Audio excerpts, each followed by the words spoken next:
नमस्ते दोस्तों, मैं हूं आपका दोस्त भगवती प्रसाद पुरोहित एडवोकेट। और आज के वीडियो में हम जानने वाले हैं कि नामांतरण होने के क्या फायदे हैं और नामांतरण न होने के क्या नुकसान है। ठीक है, तो पिछले वीडियो में हमने जाना था कि नामांतरण किसे कहा जाता है और नामांतरण कितने प्रकार के होते हैं। तो आप अगर जानना चाहते हैं कि नामांतरण कितने प्रकार के होते हैं तो उसके लिए आई बटन में हमारे वीडियो को देख सकते हैं, उस पर क्लिक कर हमारे वीडियो को देख सकते हैं। लेकिन आज के वीडियो में हम बात करने वाले हैं कि नामांतरण होने के फायदे क्या है और नामांतरण न होने के नुकसान क्या है। तो देखिए, यहाँ हमने एक ग्राफ लिया है। इस ग्राफ में हमने सभी प्रकार के नामांतरण के बारे में यहाँ पर लिखा है। फोती नामांतरण, विक्रय पत्र के आधार पर नामांतरण, हक त्याग के आधार पर नामांतरण, विनिमय के आधार पर नामांतरण, दान के आधार पर नामांतरण, वसीयत के आधार पर नामांतरण और न्यायालय की डिक्री के आधार पर नामांतरण। तो इस ग्राफ के माध्यम से हम समझने वाले हैं कि नामांतरण न होने की स्थिति में कौन से नुकसान उठाने पड़ते हैं और नामांतरण होने से कौन कौन से फायदे होते हैं। तो यहाँ पर हमने दो काल्पनिक नाम लिए हैं। इन दोनों नाम के माध्यम से इन सभी प्रकार के नामांतरण के फायदे और नुकसान के बारे में हम आज के वीडियो में जानेंगे। ठीक है, तो देखिए, सबसे पहले हम जानेंगे कि फोती नामांतरण होने के फायदे क्या है,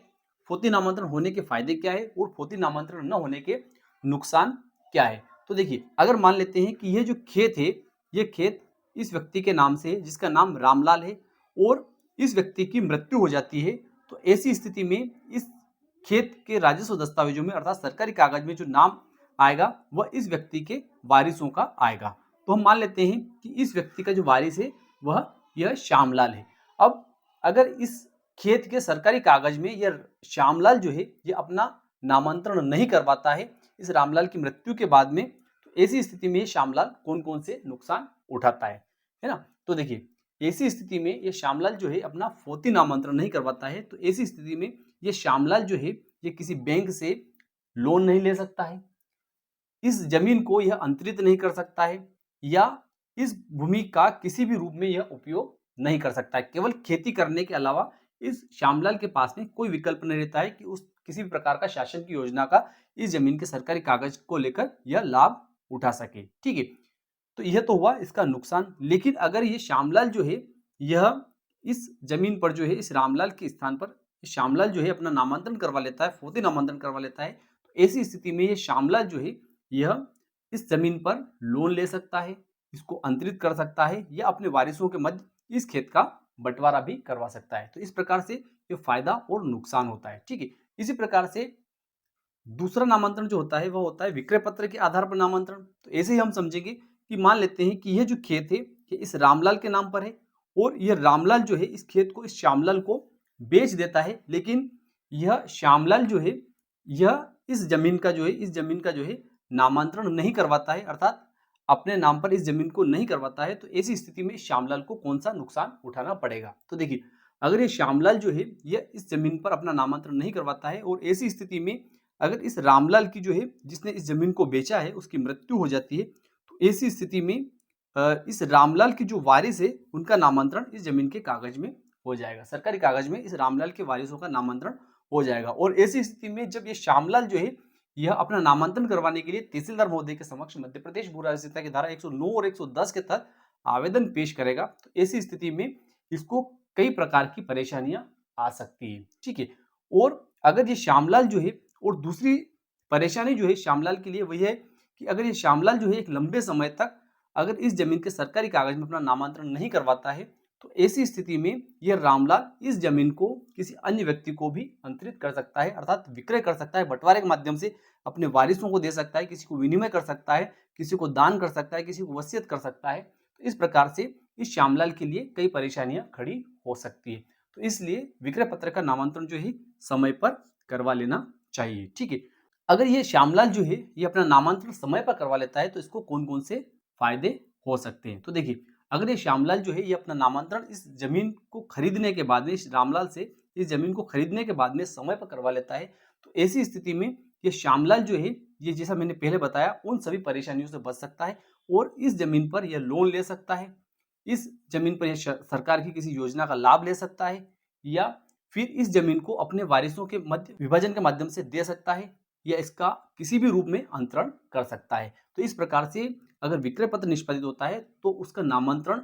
होने के फायदे इस श्यामलाल को हो सकते हैं, और अगर नामांतरण यह नहीं करवाता है तो जैसा मैंने बताया इस प्रकार के इसको नुकसान भी उठाने पड़ सकते हैं। तो इसी प्रकार से जैसे विक्रय पत्र का निष्पादन होता है और विक्रय पत्र के बाद में अगर कोई व्यक्ति जो है वह जो क्रेता है जैसे श्यामलाल है, यह उसका नामांतरण नहीं करवाता है और इसको जिस प्रकार से नुकसान होता है और जिस प्रकार से नामांतरण करवाने पर इसको फायदा होता है, इसी प्रकार से कोई व्यक्ति हत्या करवाता है तो उसी के साथ में भी ऐसा ही होता है। कोई विनिमय करता है तो उसके साथ में भी इसी प्रकार की कंडीशन होती है। कोई दान पत्र के माध्यम से किसी व्यक्ति को अंतरित करता है तो उसके साथ में भी इसी प्रकार की कंडीशन हो सकती है। ठीक है, अब हम समझेंगे वसीयत के बारे में कि वसीयत का समय पर अगर कोई व्यक्ति नामांतरण नहीं करवाता है तो उसको कौन से नुकसान हो सकते हैं, और कोई व्यक्ति जो है वो वसीयत का समय पर नामांतरण करवा लेता है तो उसको कौन कौन से फायदे होते हैं। ठीक है, तो देखिए मान लेते हैं कि यह एक खेत है और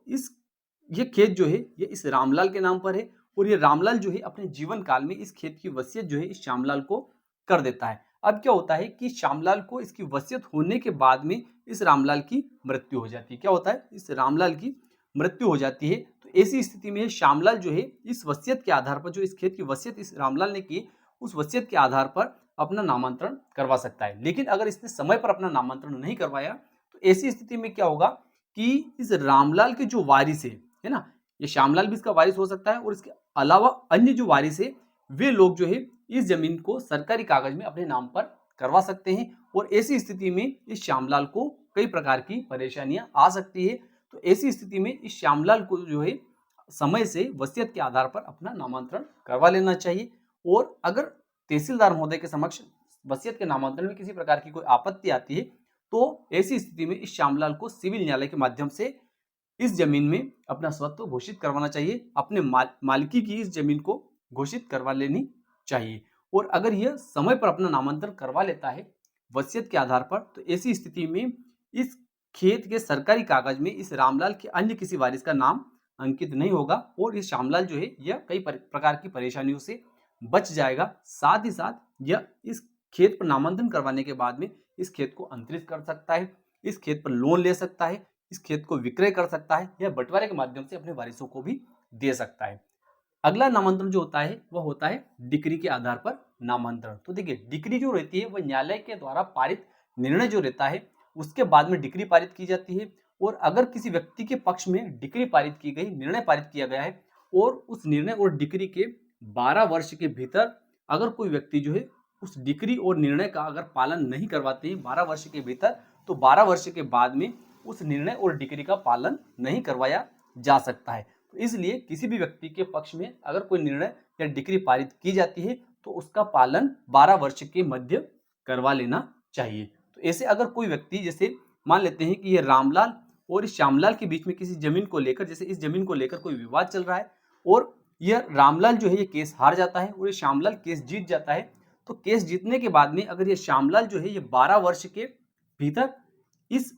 जमीन पर अपना नामांतरण करवाने के लिए आवेदन तहसीलदार के समक्ष पेश नहीं करता है तो ऐसी स्थिति में 12 वर्ष के बाद में ये श्यामलाल जो है इस खेत को अपने नाम पर नहीं करवा सकता है। और इस बीच अगर इसने 12 वर्ष का समय व्यतीत होने तक इसने इंतजार किया और इस बीच अगर ये रामलाल जो है ये इस खेत को बेच देता है तो ऐसी स्थिति में इस श्यामलाल को कई कानूनी पेचीदगियों में फंसना पड़ सकता है। तो इसलिए डिक्री का नामांतरण जो है यह 12 वर्ष के भीतर ही करवा लेना चाहिए। और अगर ये श्यामलाल जो है 12 वर्ष से पहले ही इस खेत का नामांतरण करवा लेता है तो ऐसी स्थिति में इस खेत को यह अंतरित कर सकता है, विक्रय किसी भी रूप में कर सकता है, हत्या कर सकता है, विनिमय कर सकता है, दान कर सकता है या वसीयत के माध्यम से किसी व्यक्ति को यह दे सकता है, बंटवारे के माध्यम से अपने वारिसों को दे सकता है या अन्य परिवार के लोगों को यह दे सकता है। तो इस प्रकार से नामांतरण होने के फायदे हैं और नामांतरण न होने के कई प्रकार के नुकसान है। इसलिए कभी भी किसी भी व्यक्ति को जैसे किसी भूमि में या किसी संपत्ति में